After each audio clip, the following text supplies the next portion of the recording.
So, Sunday, July 7th, summer, tired, driving west through Wisconsin, so I just had to finally, after about 4 years of talking about it, finally was able to get up to Road America for a driving event, and man, it was awesome. If you haven't been to Road America, go.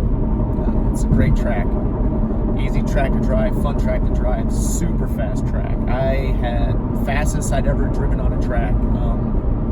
I was touching speeds north of 140 miles an hour down the straights on the big straight, and also got close on the straight heading from turn 3 to turn 5. I mean, under the Sargento Bridge. I mean, wow, so much fun. Can't recommend it enough. That event was put on by Northwoods Shelby Club here in the Midwest. So you can also find it on Motorsports Rag. And if you just look on the Road America schedule, it'll pop up on there as their group. And they got some other events they do too, like at Gingerman and also at Blackhawk Farms and Autobahn out in Joliet, Illinois too. So there's a couple events. I've ran with this group 3 different times now for their events. Pretty well organized event. They usually get a great turnout. There was a lot of cars there. I mean, all makes and models. Porsches, of course, a lot of Corvettes. There's also some fellow Camaro owners were there. There's even one Ford GT was there too. It was a dark red one with a black stripe. That car looked freaking amazing. And of course, since it's a Shelby Club, there was a lot of GT350s. So there it is. But anyway, Road America is awesome. My 2 favorite parts of the track was hitting that hill right when you come out of turn 14, coming up onto the tabletop there, just you're hammering it. It literally feels like you're taking off, like you're gonna launch right into the sky. Man, that was a lot of fun. And then also, of course, the kink. The kink presents its own unique set of problems. There's a lot of people I talked to yesterday that said that they've seen where it's gone bad. People wrecking their cars into the Jersey barriers and whatnot. But yes, Road America, big track, over 4 miles a lap. You can get a lot of speed. Turns are pretty sharp. I like the elevation changes. I like the bridges. It's awesome. Highly recommend it. Go, go, go. If you have never been to Road America, go. So anyway, so the little inside looks a little bit different because I don't have the GT350 anymore. I've traded that thing in for a 2018 Camaro 1LE, SS 1LE, I guess that'd be exact. I'm just going to come out and say it straight out front. The Camaro SS 1LE is a better car than the GT350. That's all there is to it. Price point wise, performance wise, durability. Did I say performance? Whatever. Performance wise, it's better. It beats it in all 4 of those categories, what you want in the car. So, yeah, just going to come right out and say it. The GT350 is, I mean, it looks great. Sounds great. I mean, it's got a distinct look, distinct sound, distinct character, and that's great. If that's what you're looking for in a car, then by all means go buy yourself a GT350 and enjoy it. But there's a couple buyer beware issues that I experienced during my 1 year of ownership of the GT350 that made me switch back to Camaro, and especially go over to the Camaro SS 1LE. But I will come out and say this though about the 350. It was an interesting ownership experience for the past year. I did enjoy the car. There were some things about it I liked. Number 1 on the list, as far as the most enjoyable thing about that car, if you buy it new, go to the driver's school. Get yourself out to Utah and go to Motorsports Park out there for the driver's school. Man, that was a lot of fun. The drivers there, they're professionals. They're pros. One guy, when I went last summer in 2018, he was a MotoGP racer as well, and I think at that time he was number 1 in the point standings. There was another instructor there that actually worked at the Ford school, but he actually raced Camaro's tube chassis, their K-Tech built car, tube chassis car. So I got a chance to pick his brain for a while. So I mean, they give you a very solid period of instruction in the classroom about how to drive the car and go in depth about what the car's capabilities, what it is, different systems, and of course talking about just the basics of driving, you know, string theory, controlling your braking, your shifting, clutch, corner entry, apex, corner exit, all that stuff. So even if you've never been on a track in your life and you bought a GT350, you'd be more than comfortable going out there at school, settling into a car and onto the track, and then just having a blast. Like I said, the instructors, highly knowledgeable. I mean, these guys are pros. And you get one in your seat next to you for over half the day with him yap in your ear and talking pointers and tips and everything else. So yeah, Utah Motorsports Park, it's an awesome track. Had a lot of fun driving it. And the instructors, top notch. I would go again. But you get that for free. If you buy a steak, you get one for free. You get that day for free. So go. If you don't go, go. I mean, honestly, it actually might be worth, if you want to compare it to like Bondurant and some of like, Ron Fellows, or like some of the Corvette schools or whatever, having a chance to go to those, but I read about what they entail. Even if you bought one used, it's probably worth going out there to the school to drive if you had to pay for it. But,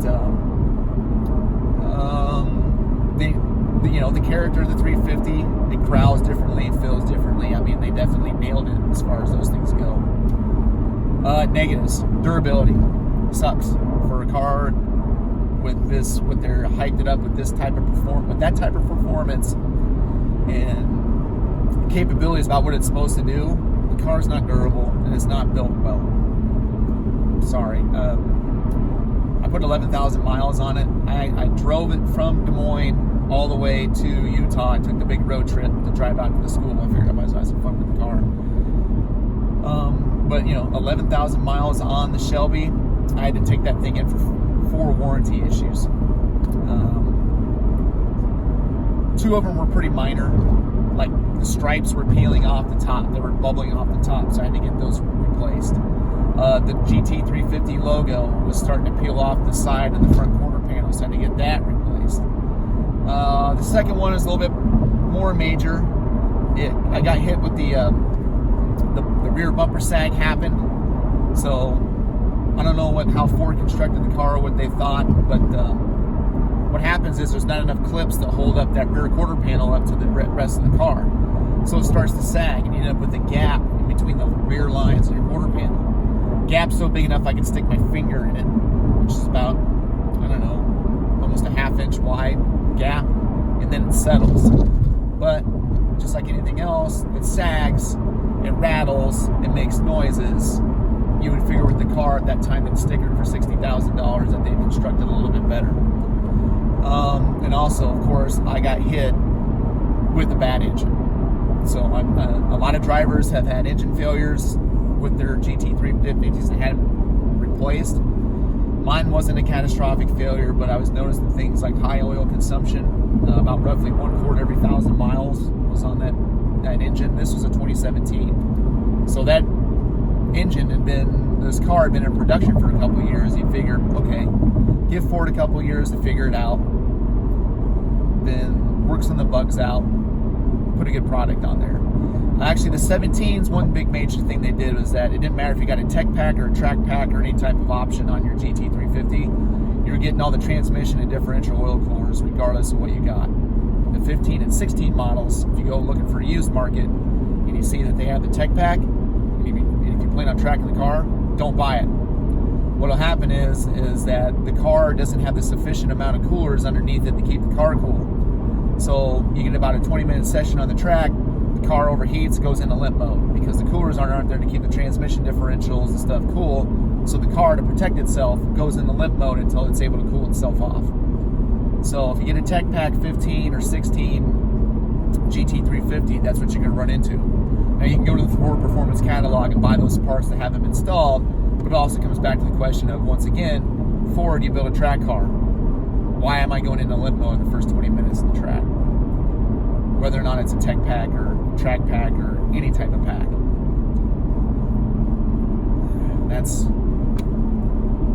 That's not good design in my eyes. But anyway, moving on. So I got hit with the bad engine. My engine went bad on me. So I didn't have catastrophic failure, which was good. I'm glad that didn't happen, man. But what had happened is, one thing about flat plane crank engines is that they put off a ton of vibration. So Ford engineers put a big rubber damper on the nose of the engine to help keep that thing in its cradle, so that way fat no, not my face, that's fat. Anyways, flat plane crank engines put off a lot of vibration because their cylinder banks are going 1 2 1 2 1 2, firing back and forth. So if you have large displacement flat plane crank engines, they'll start to shake themselves apart. So that's why you have to put dampening on this stuff so the engine doesn't beat itself to death. It's a reason why back in the late 20s and 1930s that we have the cross plane crank engines that we have, like your normal pushrod V8s or like your modular V8 engines that Ford uses.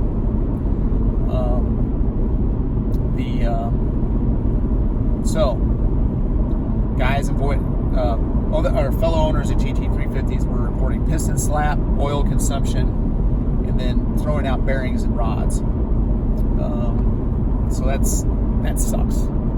It sucks that within 10,000 miles you're having to look at an engine replacement. Now granted, it's covered under warranty, which is great, but still at the same time it's like, okay, now you're putting another engine back on that car. Am I getting another bad engine, or am I just starting the clock again on another problem? What happens when my warranty runs out? My warranty runs out, my engine dies, do I have to bite the cost of putting another engine back in the car? There's a couple guys at GT350 channels that, they've talked about having to get their engines replaced and having to go through customer service for performance. A couple of them weren't happy with their experience.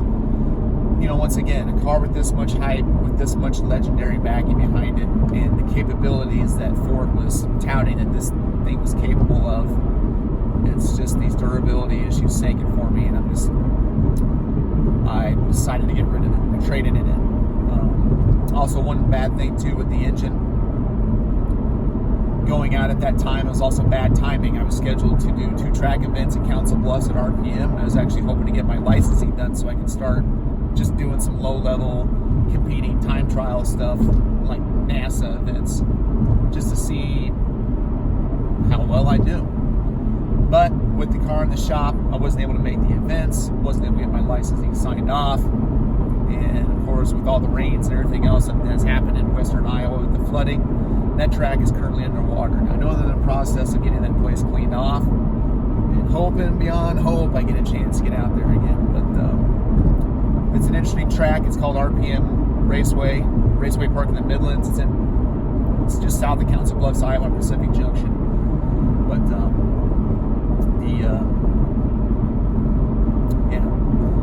just hoping to get it back up. I'm looking forward to having a chance to go back out there.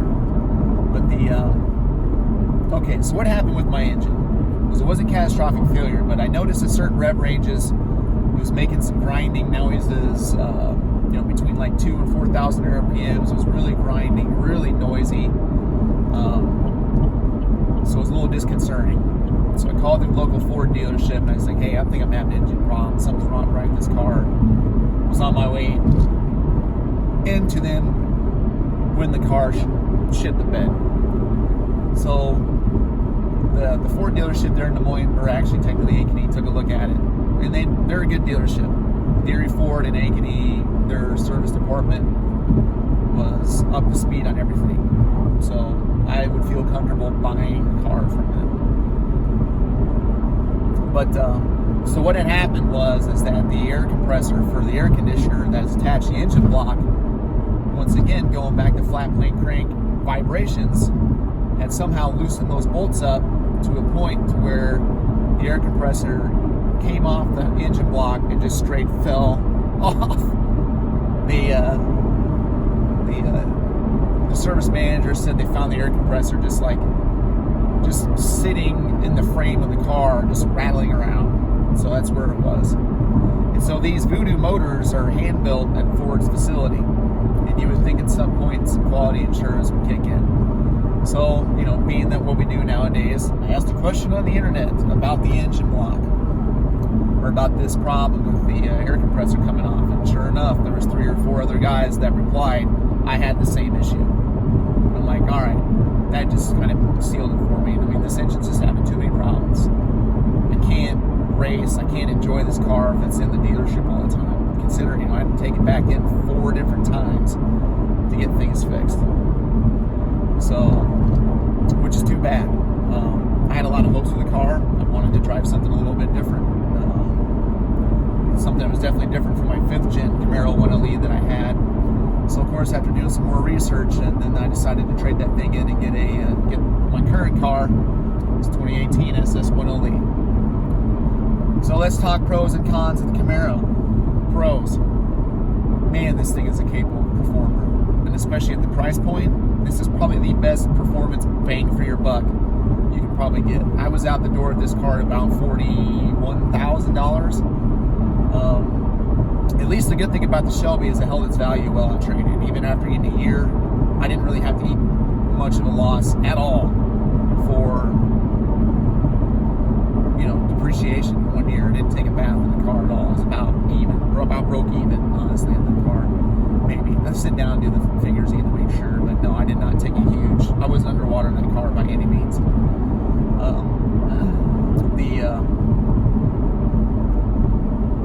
Things that this SS 1LE has that I just love. You can tell the thought process of the Camaro engineers are like, hey, this is going to be our track Camaro. We need to put everything in this car we can to make it, give it its best track value performance and also make it go fast. I'm going to start with the engine, and I'm kind of surprised at this. And it's very underrated and not enough people are talking about it. The LT1 is a great motor. It's still the same displacement block as an LS3, 6.2 liter displacement, but it's a smaller engine block than like the modular dual overhead cam Ford engines that, like the 5.0 or the Voodoo motor. So you got a lot of room up in your engine bay. It doesn't look as cluttered up in there. It doesn't look like the ram of the engine there. So all the power and stuff that you get from that engine block is a lot smaller and it weighs less than what you would with your modular or your dual overhead cam engines, that are V8s at Ford. I'm just going to compare it between the Voodoo and the 5.0 and also this push rod right now. But now, I like the fact that Chevy's kind of went back to the drawing board with this, and they've kept working on this block and this design, and they just keep evolving it. Okay, what else can we do with it? So the biggest things that they did with this is that they added direct fuel injection on this LT1, and they changed up the variable valve timing, so it punches out a little bit more horsepower. It's 455 horsepower, 455 torque, coming out of a larger displacement push rod motor. So, what does that give you for advantages?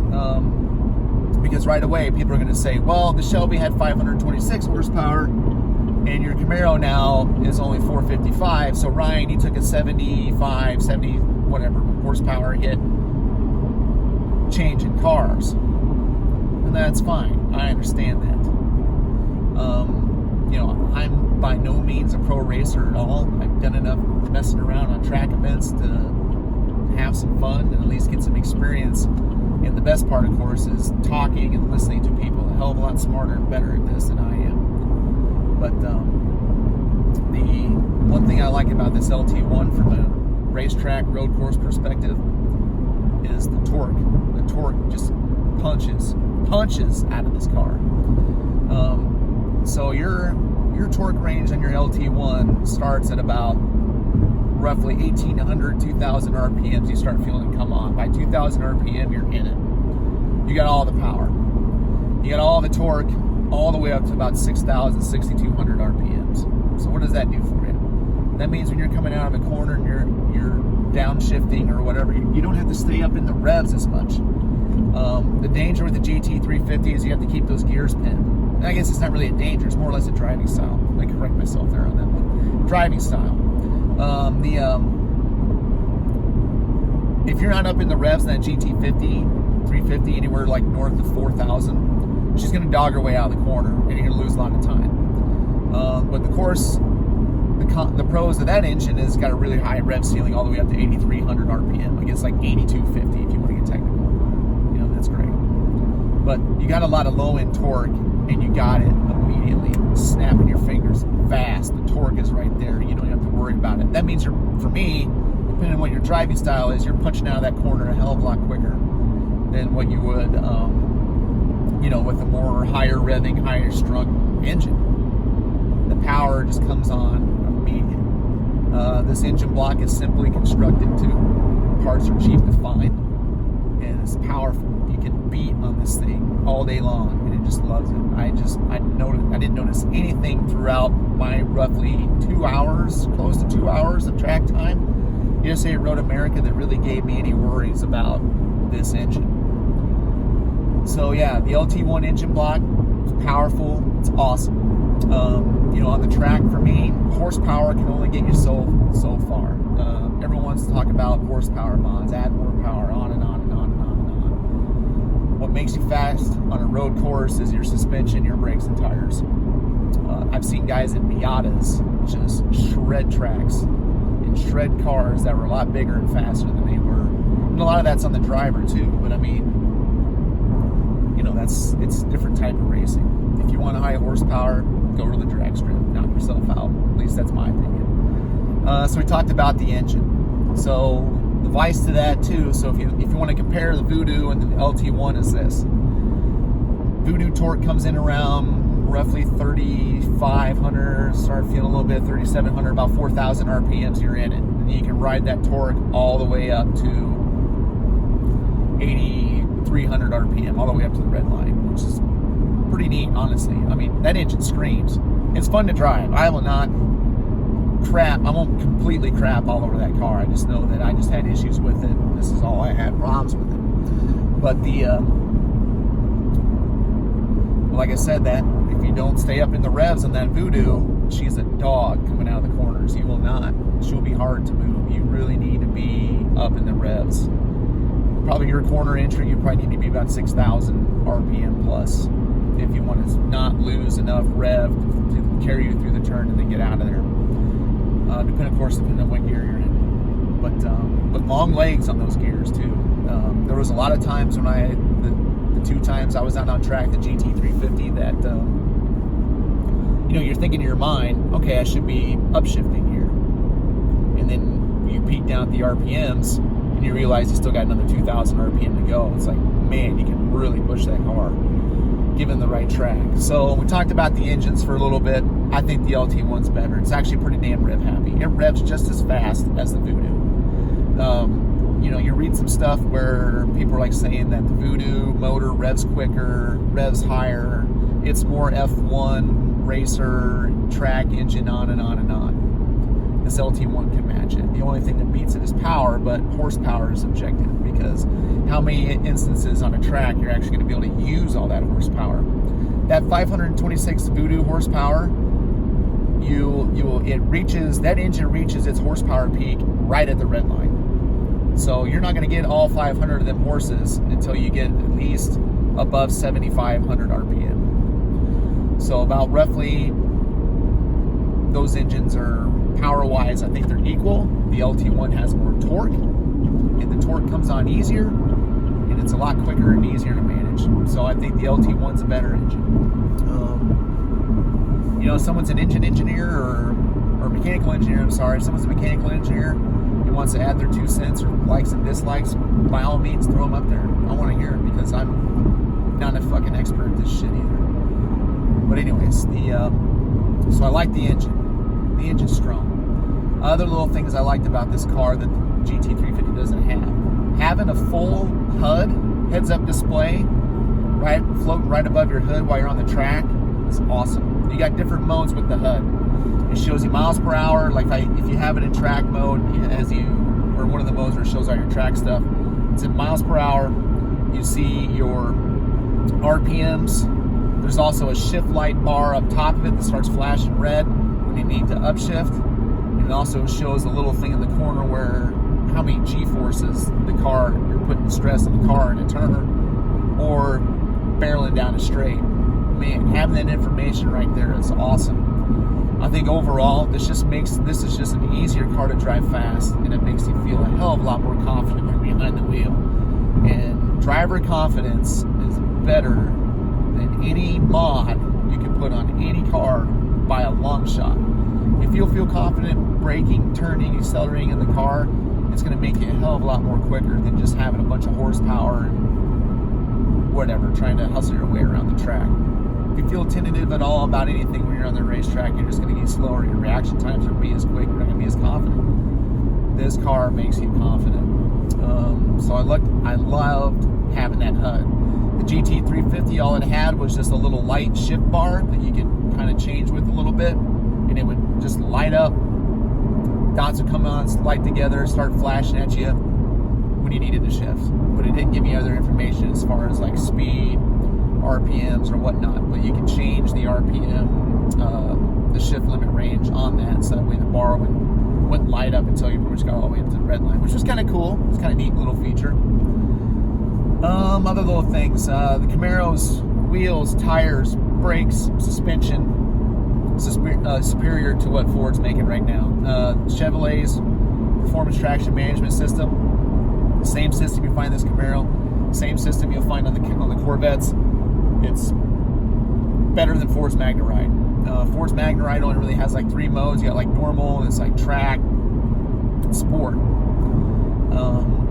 With Chevy, you got tour, sport, track, and then once you get in track, you double click and turn your traction control and your stability management off, your ABS off, and then puts it in PTM mode. You got 5 different modes underneath. So you got wet, you're racing on a wet track; dry, which is your normal dry day. Then you can start going into your levels of Sport 1, Sport 2, and then full on race. And each one of those levels kind of steps, like the car steps back, allows you to drive the car more.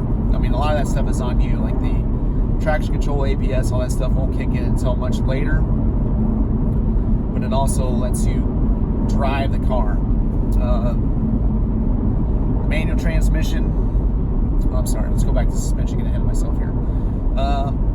I loved messing with the modes yesterday. That was fun. So I started off in track and dry, got into the Sport 1. You could kind of tell where this car was getting where it was a little bit loose. It would let you drive the car to its potential. And depending on your talent level, then you can really do some wonderful things in this car. The magnetic ride on this is better. If you're on tour, if the road's not crappy, this thing just glides. And of course, once you get into sport track, it tightens cars up, stiffens the car's ride. But body roll, non-existent. Brake dive, non-existent. This thing is like a brick, solid car. So that, with all the torque and power coming out of the LT1, I mean, this car's a pounder, and but the suspension, the tires, and brakes give it a little bit of finesse, which is awesome. So tires, I like these Eagle Goodyear F1s, these Supercar 3s. They're awesome. Once you get some heat into them, they really sticky, and they're cheaper. They're cheaper than the Michelin Pilot Super Sports. I think they're a better tire than Super Sports. I know a lot of people are complaining about either way. They don't like the Goodyears. They don't like the Eagles, on and on and on. I think some of that stuff is personal preference. I mean, if you want to knock yourself out and spend about $500 per tire on some Michelin Sport Cup 2s, by all means, do it. If you want to buy some slicks, do it. I haven't raced this car on slicks. I've been raced on any car on slicks. If I want to take that chance, I figured that'd be really interesting to do. But there's for the type of stuff I'm doing right now, these Goodyears are more than fine. I think if I replaced a full set, depending on the discounts and location, I'm looking at somewhere between $1,000, $1,200 replacing tires, and they'll last about maybe 15,000 to 20,000 miles, which is pretty good. There are some drawbacks though. If it gets a little cold, these tires get slippery. The Goodyears do get slippery. They're not a good wet tire. If you're wet racing, they don't have the grooves and stuff needed to shoot the water off the sides and maintain contact with the tracks. I had to drive this thing back in Kansas City through a rainstorm like 2 weeks ago. Yeah, I was taking my time. Car does get a little bit floaty. So what I got is, this car has 285 wide tires up front, 10-inch wide tires up front, 305 in the back, so 11 inches wide in the back. That's a big amount of rubber, big amount of contact patch hitting the ground, which is good. And you can really feel it too, because this car just grabs a road, clamps. It's like this thing just like hunkers down. It doesn't let go. You really have to work really hard, I think, to break this thing loose. It just stays solid and planted the whole time. got a little construction here too, crappy road. So if you're hearing bumps and all that stuff, it's because this road in Wisconsin, they're working on it. The secret weapon in this car, honestly, and I think the reason it makes it all work, and this is what the biggest weapon and advantage it has over the GT350, and I think why it's able to be a lot more capable and better. This Camaro has an electronic limited slip differential. That thing is awesome, and you can actually feel it kick in and work, and you can actually put it on your driver information center, and you bring that screen down in your performance section, and it shows 2 tires, and it kind of reminds me of putting a water pipe side by side, or holding a water pipe horizontal that's halfway full of water, and you see the water moving back and forth in between both ends of the pipe, like a slush pipe or whatever. So what that e-diff does is it balances the amount of power going to each tire when you're coming out of a turn and when you're driving the track. Man, that thing is awesome. It just keeps this car so stable. You can rotate the car a lot easier and shoot yourself way out of corners. I found myself braking a lot later than what I normally would, and I got a bad habit of that, of wanting to brake too soon before going into a turn. But you felt more confident braking later, brake later, throw the wheel over, shoot right out of the corner, and you just felt stable the whole time. So yeah, that electronic limited slip differential is just way better than that mechanical torsion diff that is in the Shelby. Can you still drive and be successful with torsion diff? Yes, but that e-diff is just a lot better by a long shot. So yeah, the steering was tight. Going back to wheels and tires, I did get the recommended factory track alignment to go take it out to track.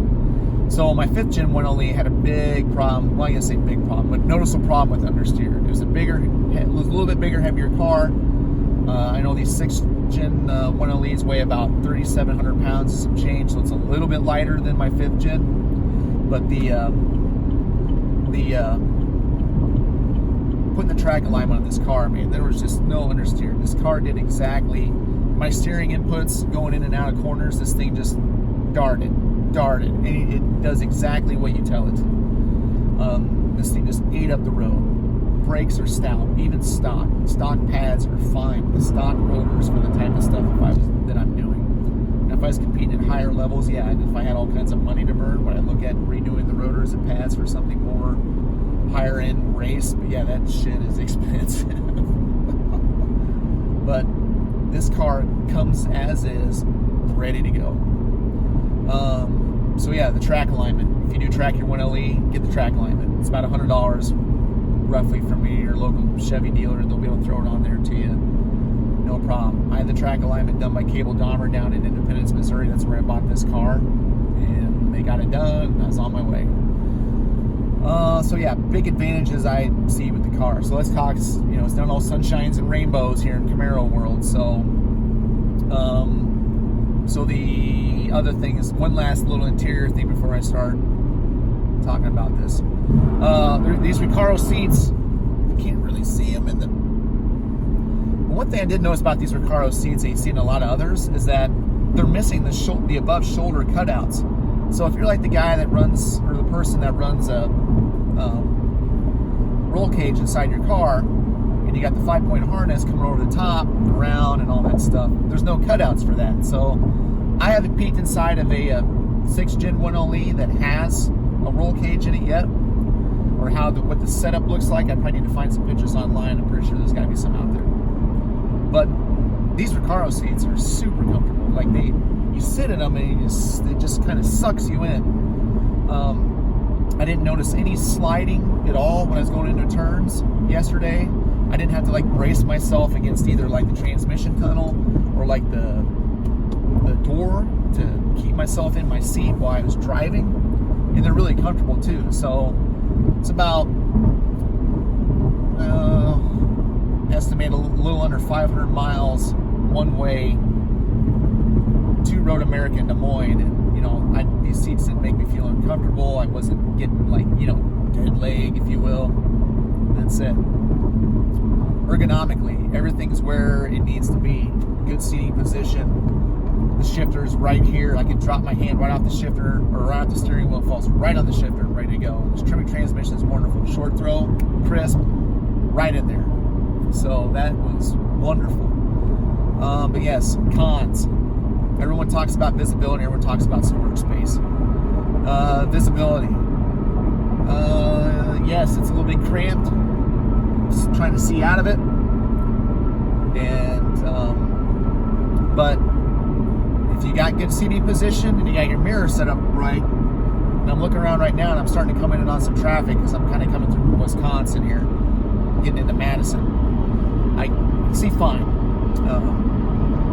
It's a 2018, so it's got the mandatory backup camera. And so I back into a lot of spots because I want to save the front splitter from getting chipped or crunched.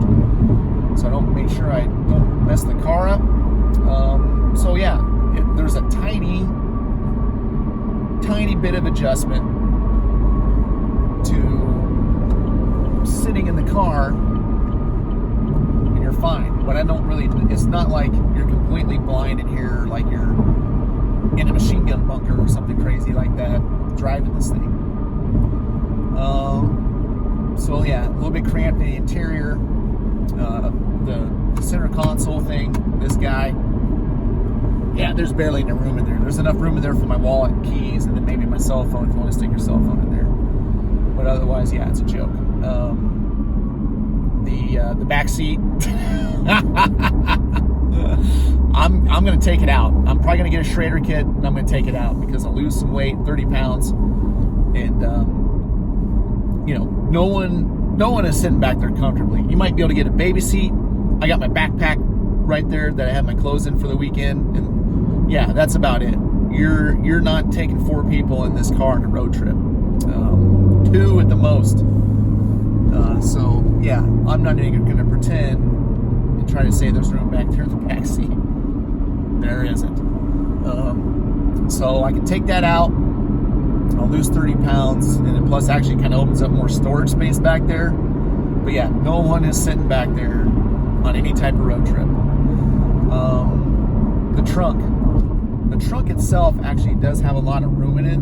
The fuss of the problem is opening up the trunk itself, the lid, and actually getting stuff into your trunk, which is very small and it's short. But if you think about what this car is designed to do, it's a sport coupe performance car that's designed to run hard and fast.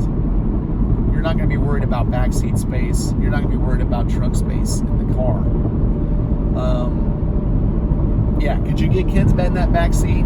Sure. But anybody who's like probably 5'8" and taller, probably about 175 pounds and weighs more, they're not going to be comfortable back there. But yeah, you'll be able to get some kids back there. You'll probably be able to put a baby seat back there. And that's probably about it. So like I said, I'm not even going to try to sugarcoat that one. So, yeah,